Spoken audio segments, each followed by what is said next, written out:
Hey guys, welcome back to the channel. Today I'm going to be reacting to a video called 10 Weird Things That Are Normal in Finland. Well, I don't know, it's weird for foreigners, but I think for Finnish people, I think they're probably quite normal.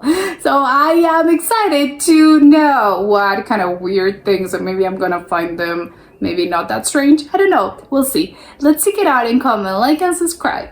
What the is this, Finland? If you're planning to visit or even move to Finland, there will be a number of things that will make you go WTF.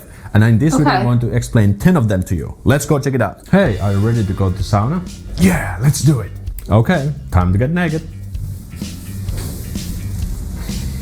Dude, you're completely naked. Yeah, of course I am. How so? What the Well, if you're at a sauna, well, no, you would use a bathing suit, right? I would assume. This will definitely catch you off guard because Finnish people are actually quite content of being naked. They love being naked. And as you probably might know, sauna culture and sauna is almost holy for Finns. And you either go naked or at least with swimwear if you go to a public sauna. If you're a little bit concerned about Yeah, but I think that's normal, I think. having your I've never been to a sauna. I have no idea, actually. first sauna experiences, don't worry because sauna is nothing sexual, but it's meant for relaxing. Also for Well, yeah, of course. I think if someone's trying to make it weird, well, they're the weird ones, not the actual people enjoying their sauna time. so if you go to the public swimming pools and in the dressing and the shower rooms, you will go there with, so if you're a guy, you will go with other naked guys, or if you're a lady, you will go with other naked ladies in the sauna and shower rooms. This next one can be kind of crazy. Don't they have mixed gender saunas as well? This happened to me as well. So when I was in the public swimming pool, I was taking the shower with other naked dude. This cleaning woman came to the shower rooms and she just started to clean like blah blah blah. And that's how it works. So normal. they cannot really tell to the cleaning people if they can go to the guys or girls. Okay, so be prepared. Yeah, I think it's just normal. I think they're less weird about nudity in general than I think Americans are. Section to clean. So this can definitely happen, and there's nothing wrong with that. Just keep your cool if that happens to you, but brace yourself. Excuse me, guess what is this?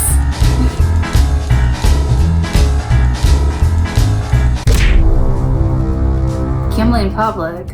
So Finland is one of the rare countries where it's actually possible to gamble in public places like grocery stores, supermarkets, gas stations and so on. Because we have like tons of these gambling machines available. And these machines are operated by the state-run Veikkaus organization. And if you're wondering, the money will actually go to a good cause. And Veikkaus has made this really nice breakdown where the money actually goes. So let me read it out to you. The places where the money goes to include social and health organizations, science, sports, culture and art, war veterans, youth and so on. The total money is around 1 billion euro. That's a lot of money. And well, so that tells me they're big on gambling. Doesn't that create sort of a gambling problem? As you can see, this is all done to a good cause. But the interesting fact that all of this money comes from gambling. So people actually lose money and the lost money is put for good cause because the gambling is so much. He has a great point. It's true, you're losing money, but it's for the good cause. Yeah, well. Available, it has caused gambling addiction problems for people. Yes, and that's what I thought. According to THL, which is kind of the health organization in Finland, they made a survey in 2019 and around 3% of Finns, that's around 112,000 Finns, have a gambling problem. And from this group, around half have a gambling addiction. So that's around 52,000 euro. People who usually play this are people who are not doing so well, at least according to what I've heard. And their money that they lose are put to good cause like youth and sports and science and blah blah blah. This is kind of like a reverse Robin Hood action. So Veikkaus organization has been actually under pressure quite a bit. And for example, starting yesterday, so today's 13th of January when I'm filming this video, 12th of January, you need a strong authentication to play the games. I remember when I was younger, the problem is that underage people were playing these because you have to be at least 18. So now they have... Yeah, I would think that's a problem. They're letting underage people do this. It's so that you need an account, which is created on the mobile app, to be able to play. And I think it's a good change. How is gambling in your country? Let me know in the comments below. I'd love to hear. I think it's weird because if it is a supermarket or a store, I don't know. You should have places dedicated to this. I think it's kind of weird. It creates gambling problems. What? Never use cash. But depending where you come from, this might catch you off guard. Because Finland is a country where people operate heavily on debit and credit cards. People never use cash. I've even seen restaurant lines, like these lunch restaurant lines, when there's even one line which doesn't accept other than cards. And I believe that's just to make things to go smoothly, because when you have to do with the cash, you have to put the change and blah blah blah. Lots of hassle. As for me, I never. Wait, but what's about the line at the restaurant? Didn't they bring you the sort of the card reader to the table? Well, it depends on the restaurant. But what is still advisable is to have some spare cash in your wallet, like 20 euros or something, because maybe the card system will fail sometime and then the cards won't work and then everyone's screwed. And don't they have Venmo or similar sort of an app on your phone in which you can sort of transfer money? So it's good to have a little bit of cash in your pocket. For example, what is very awesome, if you go to a restaurant with your buddies, you buy what you buy, and at the end, if you want to split the cost between everyone, you can just say like, okay, we play separately, everyone pays their own, and then the restaurant person brings 4 bills and you can each pay with your own card, and you can even split payments with card. And that's amazing, because I've been in some countries like Japan where you have to put cash and they are like counting like who paid what. It's just a hassle, but in Finland, boom. It's a huge, but I think who only takes cash these days anymore? But I think for hey, can we split the bill? If it's just like 10 people, I think the waiter, it's gonna hate you a little bit, because you're gonna have to pass through the table with 10 people. Just, okay, please, couldn't you have told me this earlier? Put the card and everything's good. Hey, I will be participating in the wife carrying world championships this year. You're participating the what? The wife carrying is a Finnish sport. Didn't you know that? Holy sh! No, what? Yeah.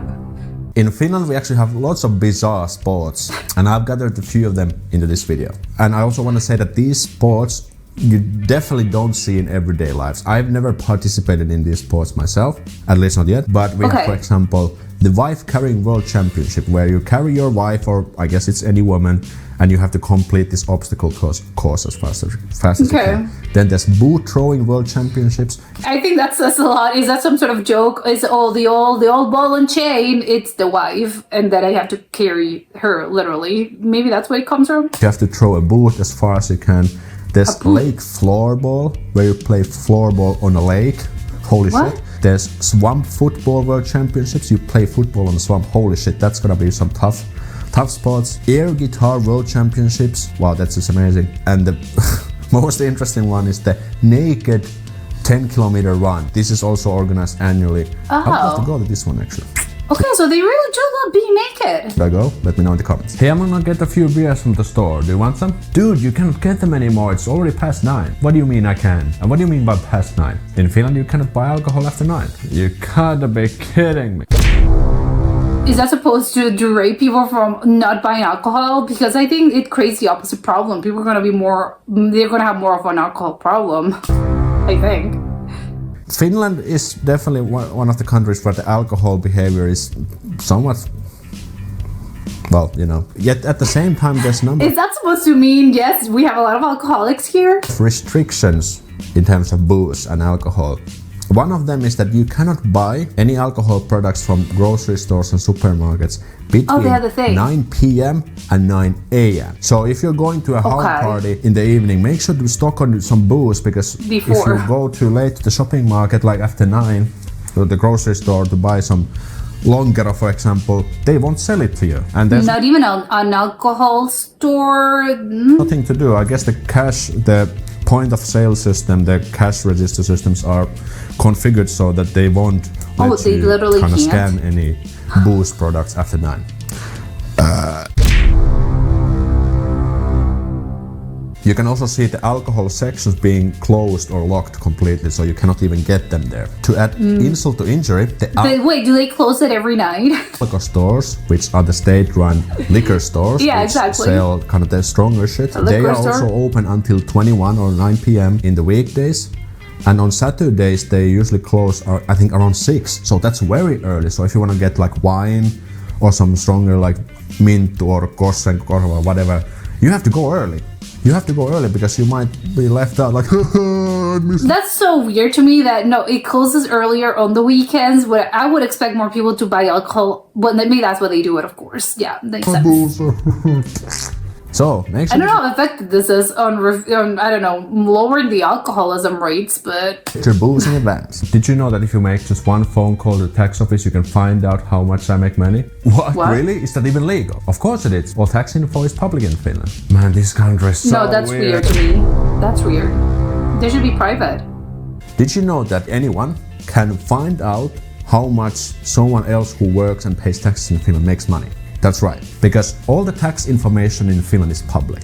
In practical terms, this means that, for example, I can call how much my neighbor, my best friend, my girlfriend, my boss, my peers at work, how much they make money. With one phone call. It takes literally 2 minutes. I have made a video about this where I actually did the phone call. You can check it out later. But it's pretty bizarre, but it's true. And each November, the tax office sends a list of people who had earned more than 100,000 euro to the media. And the media makes lots of articles who were the top sportsmen, who were the top YouTubers. Oh my god. Earners all together. Some people call this tax porn. That's really funny, but so you can't lie and say, oh, I'm rich. I'm gonna look it up and see how much this person's earning, and I'm gonna see if they're lying to me. The media is making money when they get these clicks and make these articles. Now, you might be thinking like, why the hell is this system in place? Is there any pros? Well, there's actually lots of pros. To me, it's just to, I don't know, chain people maybe? So it provides transparency. So we can see that no one is getting corrupt, or there's no corruption. Yeah, but I think if you're a private citizen, this doesn't apply. Well, sort of, you care, but I think it should be more for people in public, so I don't know, in public office. And you can actually see like what is the price level. For example, if you start in a new job, oh, okay, you can yeah, sure. find out how much your peers make money so that you are not underpaid or overpaid. And it also gives some good input for the political and societal conversations and discussions. But I guess one of the cons is definitely that it increases more jealousy, because Finns are kind of jealous people already, and people who make money, they just make more money, and the people who don't make money, they're like, oh fuck, like, oh, why don't I always have to read this article? Hey man, why there's so many Swedish around here in Helsinki? Because Swedish is still the second official language here in Finland. Really? Does it mean that you also have to study Swedish in school? That's right. Holy shit. Oh, really? I thought Finnish was hard, but now I have to learn Swedish too. There's poor people, actually. They have to learn Finnish and Swedish. Well, I'm sorry for them.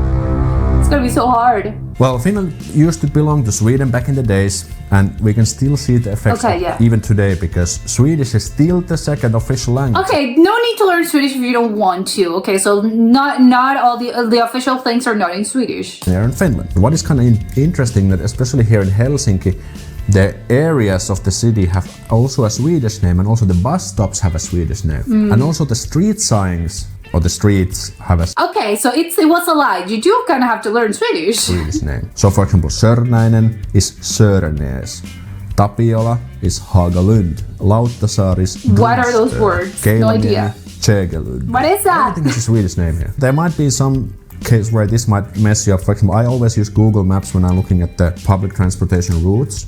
And sometimes my Google Map shows me the Swedish names of the bus stops or the train stops, and that kind of confused me, because like, hold on, what was the Finnish name again? Hey, it's my first day at the job tomorrow. Is there any You actually have to, that seems so hard. tips I should know when working in Finland? Yeah, just take it easy. Finnish working culture is quite laid back, and remember that you don't have to address your boss with the last name or use any titles. Just use the first name, it'll be good. And I thought I've already seen everything. So it's okay. It's not. In Finnish working culture, we don't call each other like Mr. Oh, okay. Or Mr. Pekkanen or whatever. We always use people's first name. It's super informal. I think they're super chill, from what I can tell. Doesn't matter if it's a client or your boss or your superior or your peer or whatever. I personally work in B2B sales, so I meet clients almost on daily basis, and I always greet the clients with their first name. Oh no, Mr. or so Sir. It's very flat hierarchy, and I think it's a really good thing, because if we would have to call like Mr. and blah blah blah, it would be really stiff, and it wouldn't fit to the Finnish working environment at all. And again, if you plan Okay, so culturally, it's just not done. That's so interesting. to come to study in Finland, you meet your professor, your teachers. You can Yes. also call them with their first name. You don't have to say Mr. or Mrs. Just leave that out. How is it in your culture? Let me know. Thanks for not driving over me. What? That's This the is a basis. very funny thing. When you are crossing a crossroad, you know the zebra walkway with the white stripes on the ground. You're waiting there, you see a car coming, and if the car stops and lets you walk, lets you go across, you might see people like doing like this, like, hey, thanks for letting me cross. But sometimes Finnish people joke like, hey, thanks for not driving over me. This can be a little bit surprising.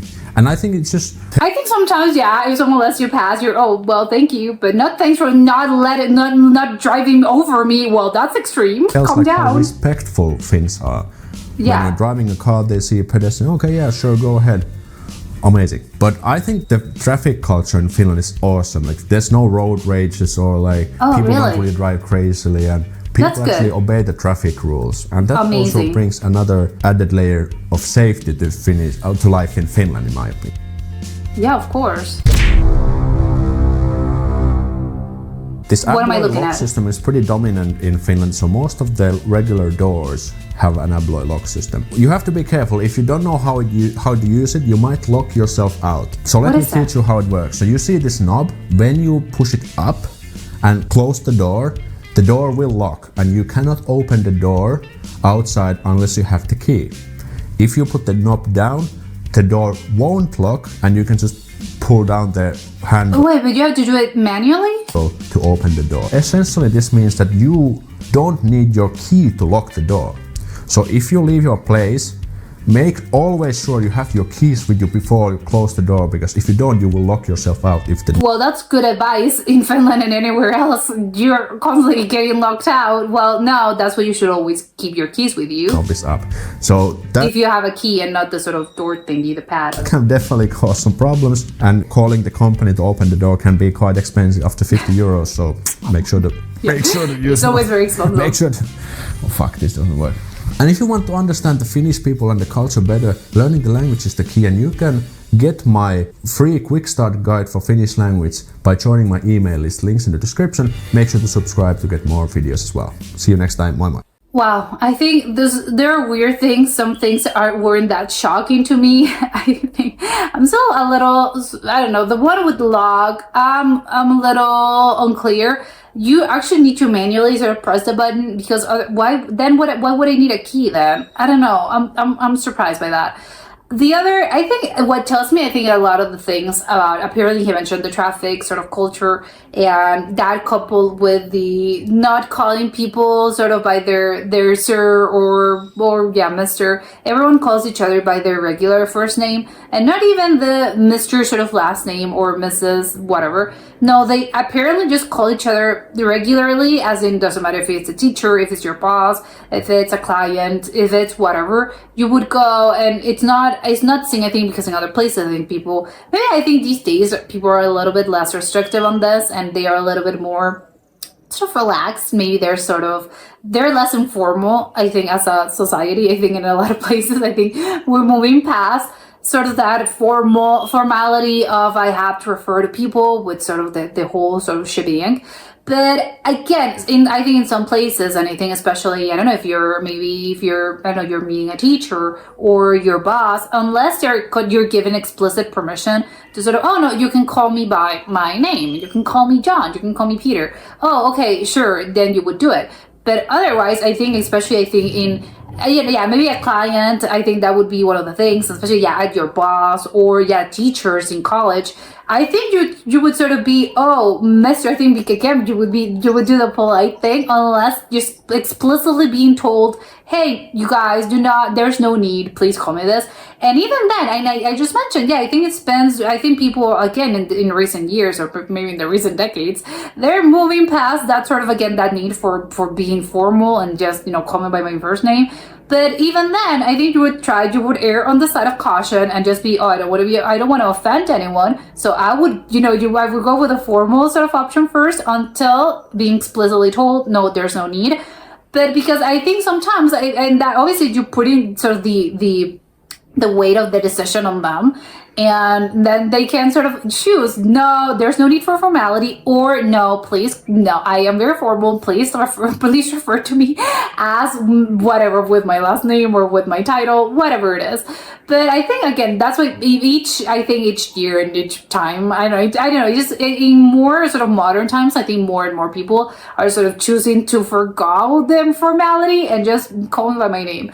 But I think, again, that sort of, relaxed sort of culture, I think it just tells me, again, Finnish people are just very chill about a lot of things. The whole driving culture part, there's no road rage, which, wow, incredible. People do respect the rules, which I would assume, yes, of course. But I think the fact that people are not super stressed when they're driving behind the wheel, and I don't know, they're not getting, again, you're not getting the road rage of, I feel a need to just kill everyone. I think it tells me, and, again, they're just very chill people.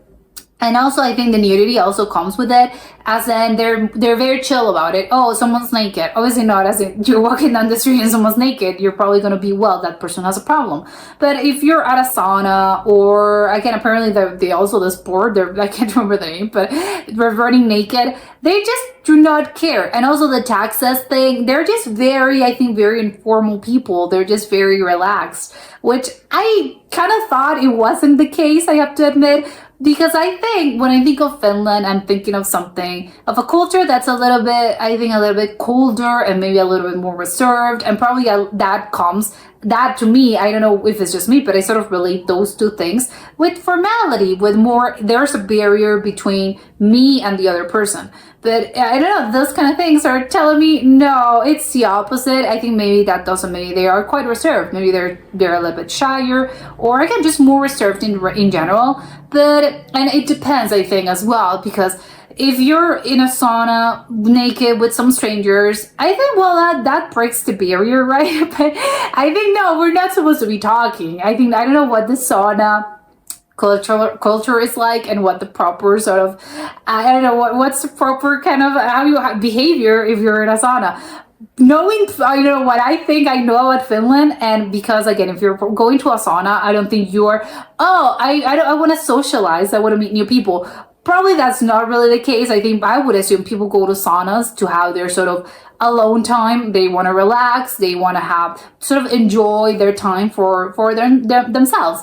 As in, I don't know, some people go to the gym for this, and you wouldn't sort of, I know it can vary. Some people love to go to the gym to socialize, but I think usually people sort of see those spaces as it's my time for me, basically, and I am sort of, again, I don't know, reflecting, whatever. It's just my time for me, and I don't need to socialize. I don't need to talk to people. So I don't know if you're in a sauna, you're naked, would you try to break the ice and be, not as we're naked? Obviously, that would be quite silly. But I don't know, can you just maybe strike up a conversation with people? Maybe not. Again, I wouldn't do it, because I would think, no, they wouldn't like this. But maybe I'm off about this. And again, I don't know how common it is for saunas to have naked people. I think I've only been to one sauna in my life, and it was sort of one of those public sort of outdoor saunas in a pool or something. So I think you're in the pool, so you would go in your bathing suit. But I don't know. So I have no idea if that's the normal in other sort of places when you actually do go and sort of, I'm going to schedule my sauna visit. Do you do this naked? I wouldn't know. I would assume, silly me, maybe in other places you would be naked. But I don't know, maybe I would ask before going. Not in Finland, but everywhere. I think it's best to ask. I think you don't want to commit this huge faux pas and be either naked when everyone's in a bathing suit. That would be so embarrassing. And the other way around as well. If you're, I'm going in my bathing suit and people are naked, they were probably looking at you weird, as in, why aren't you naked? So I don't know. It's kind of, that was confusing to me, but maybe it's just because I don't know enough about the culture in other places to know how it is. But it's quite funny that I think they're quite relaxed about this. And it's true that it can be a shock, I think, for especially if you're coming from another culture, that can be very weird, as a, I'm going to be in this room, in the sauna room with a lot of strangers, and you're going to be naked. But I think, again, Europeans tend to be more sort of relaxed about this. I think Americans tend to be more, again, it's the Puritanism. They're very, oh my God, people are naked, no way. And it's, again, it's not a weird thing. You don't have to sexualize this. I think it's because, again, the American sort of culture and mine is more, oh, there's gonna be some sexual parts of this involved. It's just a naked body. There's no need to sexualize this. It's just whatever. People are naked because it's natural and normal. So it doesn't surprise me, I think, because, again, Europeans tend to be more lax about those things. But it's kind of funny to see it pointed out. The other sports, I don't think the naked running or whatever, I don't know if I would like to see it or participate in that. But I think the one, it's really funny when you're carrying the wife. I'm wondering if you can do the other way around, and if the wife carries the husband, because I don't know, who knows, maybe the wife is very strong, so I'm gonna carry my husband. It would be very, very funny to look at. I think that would be one of the funny ones. And also the one was sort of football, soccer, but in mud. I don't know, that would be so strange. I also, that tells me they're quite funny as a culture, and not just funny, I think they're probably quite bored. I don't know, to create those sort of weird sports. I don't know how commonplace that is either, because he mentioned, I've never played one of these sports. He knows about the existence of these things, but he's never actually played them. So I do not know. I would ask him, but do you know anyone who's ever played this? How common, how widespread, how commonplace this is? Because maybe it's just a very, very, very few people that actually do participate in this. They're trying to keep the tradition alive. I don't know. And the other sort of weird thing that to me is just very mind-blowing is the gambling and the liquor thing. I get it, because it is kind of weird, because both things are kind of both sides of the same coin, because they create either it's a gambling addiction or alcoholism. I think they're just addictions, they're bad things. But one, I think is seen as I don't know, the gambling situation, I think I don't know if encouraged would be the right word, because I don't think the government's trying to encourage you to gamble, because they're, hey, wink wink, we need the money for good causes, because again, at the end of the day, that's money that's being put to good use. But I'm wondering if, I don't know, they kind of want to take your money because, again, it's for a good cause. So, in a way, they're trying to, yes, let's put more gambling machines. So, again, maybe I'm just being very sinister about this, and it's not the case. But to me, I think it would be, I don't know, I think that would create that would create more gambling addictions and problems, because, I don't know, I don't think you would feel the need if you see a machine, obviously there's an underlying problem. I don't think if you see a machine, you would necessarily go, oh, I have to gamble. I think, but people with already a sort of, I don't know, a background of addiction, or I don't know, some sort of thing, because I don't really know the ins and outs of gambling addictions. But I think, the average person, I get, it's not going to be hooked on one, it's not a drug. It's not going to be, oh, I'm hooked from the very first go. Maybe you would go, oh, you have some money, extra money, you would go and you're buying stuff, and you're, oh, well, you know what, I'm just going to try my luck. And then you would go put a few coins, and if you lose, whatever, you just go around your day. But and ultimately you would, oh, I don't care about losing the money, because again, it went to a good cause, but to a charity.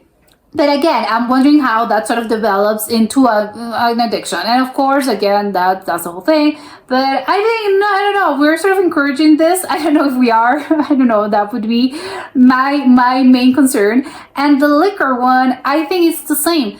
But on the other way around, is they're trying to, I think, disencourage people from drinking heavily. Obviously, it's fine if you have a couple of drinks. But of course, I think they're trying to make people less alcoholic. But I'm wondering if that many restrictions actually do the opposite, and people are actually, because if if I know that I can get my liquor at any time, at any point, I think maybe I'm less concerned about it. It's much, I don't know, it doesn't really have no semblance of, I don't know, worry in my life. Or not that not getting alcohol is a worry, but again, it's less of a, I don't know, it doesn't really, I don't know, I don't really care about this. But if I know there are some very specific time periods in which I can get the liquor, it's I'm wondering if I have a party, if I have some kind of event, then I have to be constantly worrying about, oh, where am I gonna get the alcohol? I know it creates more of an issue. And again, maybe that's just me. Maybe my mind sort of goes out the window and just sort of starts flying and concerning itself with things that are not really a problem. But I think that's if that restriction I think creates this sort of that if you can't and if it's available, then at the end you wouldn't care. You just I'm gonna go whatever, I'm gonna get what I need. So again, I'm wondering that's really why do they think they are just disencouraging people from drinking? Is that the thing? Because otherwise, to me, it's really weird. And I get, they're not going to sell you alcohol before 9 a.m. Which, okay, yeah, sure. I don't really know if other places have this. I've never asked because it's kind of weird, right? Someone, maybe you're doing before. Not necessarily someone has an alcohol problem. I'm thinking maybe, I'm going out late. I have an after work something. I have a party or whatever, but I'm gonna go out. I'm gonna do other things after work, and then I'm gonna grab a bottle of wine. I'm gonna get them a bottle of wine. You would maybe do this before work, I think, and that's not. People maybe are gonna look at you a little strangely. Oh my God, this person's not drinking, but they're buying an alcohol, some sort of liquor or a bottle of wine at 8 a.m. But besides people maybe looking at you a little strangely, I don't think that, I don't know, it can happen. I'm just saying, not everyone that I think buys alcohol before 9 a.m. is an alcoholic necessarily. But actually, I think that brings me to my point, which is I think if you have an alcohol problem, I think you're probably stuck up, right? You're not, I have to get my alcohol at 7 a.m. It's no, because if you have an alcohol problem, I would assume you already have a stash, so that you bought at the appropriate time periods. So I don't know why this is discouraged. I don't know. Because maybe I don't know how the rules are in other places, so maybe other places have this exact same rule and I just never asked. So I don't know, I've never gotten alcohol before 9 a.m. so I have no idea.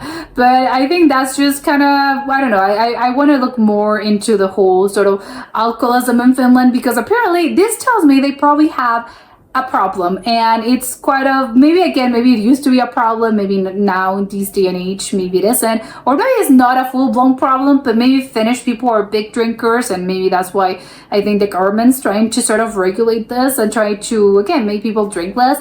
But I don't know, it tells me that even though they're quite chill and they're quite whatever, well, apparently they're big on alcohol, so who knew. But that was it for today, and I'll see you next time. Bye.